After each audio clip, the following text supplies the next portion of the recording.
Hi everyone, my name is Rachel, and today I will be reading for you Andy and Elmer's Apple Dumpling Adventure by Andrew J. Shoup.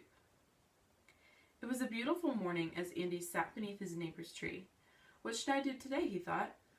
Suddenly an apple fell from the tree and plunked him on the head. Ouch, he shouted. Then he picked up the apple and inspected it.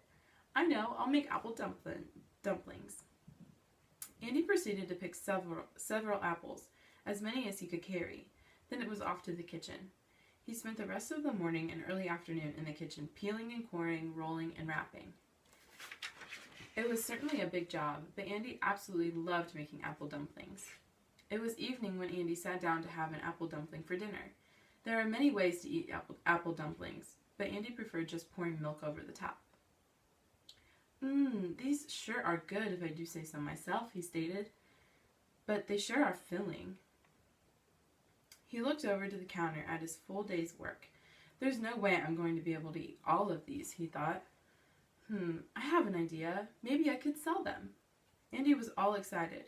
He hopped up, ran over to his drawing table, and started sketching a label. I'll call them Andy's Apple Dumplings. Andy was proud of his great idea.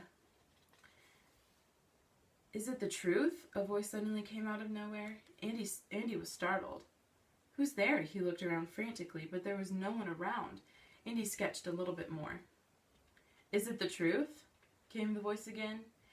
Andy looked all around, but there was no one to be seen. Then he stopped and looked at his label.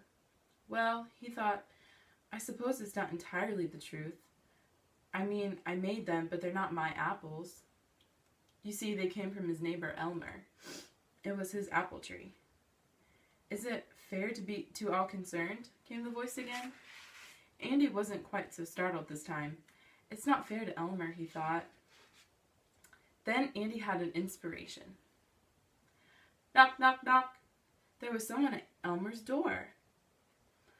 Elmer opened the door to find Andy standing there, his arms full of apple dumplings. Andy and Elmer sat down at his table to enjoy a late-night snack. I'm sorry, Elmer, Andy began. I should have asked your permission before taking your apples. Oh, don't worry about it, Elmer replied. These are awfully delicious. Thank you for sharing them with me. Say, Elmer, I have an idea.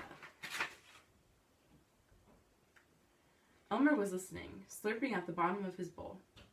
How would you like to be my partner? You know, your apples, my baking, and we'll split the profits. Sounds terrific, said Elmer. But only if you let me help and teach me how to bake too. Deal, said Andy, and they shook on it. They spent another hour or so just talking, getting to know each other better. And later, as Andy was walking home, is it building goodwill and better friendships? The voice was back. Why, yes, it is, Andy said to himself. It is indeed. Thank you for watching, and I hope you all have a wonderful day.